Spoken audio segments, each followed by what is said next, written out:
Donald Trump is celebrating the election of the first American Pope, but he might want to think twice about that one. It turns out that Catholicism's newest Holy Father is not a fan of Donald Trump or his policies. Welcome to Occupy Democrats. I'm David Reddish.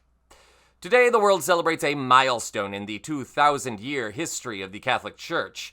The first American Pope, formerly Robert Prevost, now Pope Leo XIV, secured his place earlier today, and the world has sent him congratulations.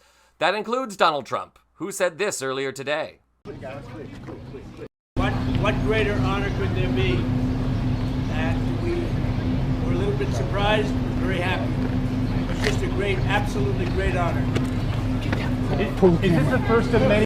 Are you planning to meet the Pope in the near future? Mr. President, Have you already They've already called. They've already called. When is that? Do you have a timing in mind? They have already spoken to us, and we'll see what happens. But again, to have the Pope from the United States of America, that's a great honor. That's a great honor. Sir, has you met before? Sir, had you? I'm watching, and they said he's from America. I said, that's great. Are you going to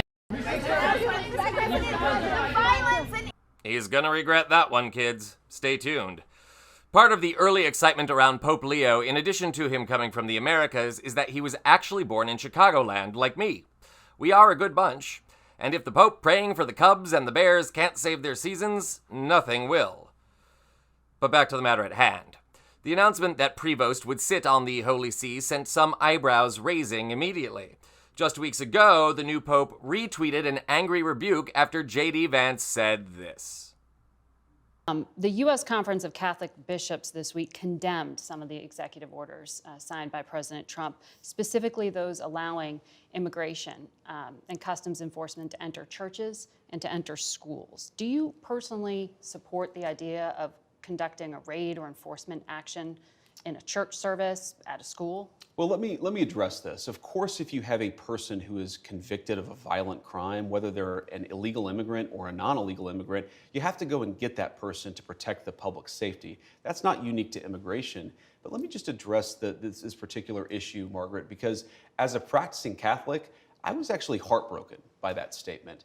And I think that the U.S. Conference of Catholic Bishops needs to actually look in the mirror a little bit and recognize that when they receive over $100 million to help resettle illegal immigrants, are they worried about humanitarian concerns, or are they actually worried about their bottom line? We are going to enforce immigration law. We're going to protect the American people. Yeah. Donald Trump promised to do that, and I believe the U.S. Conference of Catholic Bishops, if they're worried about the humanitarian costs of immigration enforcement, let them talk about the children who have been sex trafficked because of the wide open border of Joe Biden. The Pope, for the record, retweeted a lengthy and fiery essay denouncing Vance and his representation of Christian values.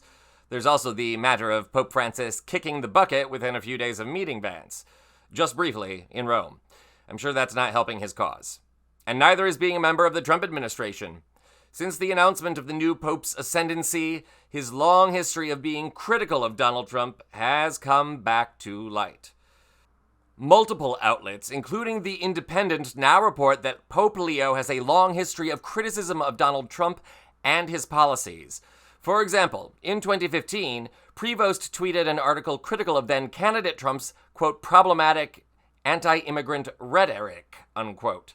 A reading of all of Pope Leo's tweets going back years also reveal him as a staunch gun control advocate, a supporter of racial justice, someone who prayed for the murdered George Floyd and his family, someone that favors banking and financial reform, and a supporter of climate change legislation.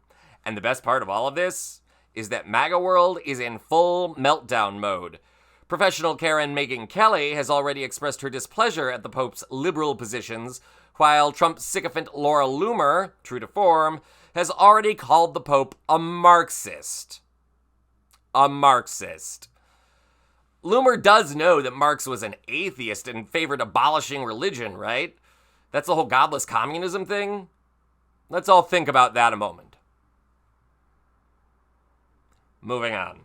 The Pope, whatever his flaws, knows that Jesus was not someone who would have loved cryptocurrency, mass deportations, demonization of the queer community, tax evasion, deregulation, or brutalizing immigrants. As the celebrations continue, Trump and the MAGA cultists should be very afraid. A powerful new rival has just risen in Rome, and Trump can expect much more holy criticism to come flailing his way in the near future. Call it a latter-day crusade. Amen, Pope Leo. This is Occupy Democrats.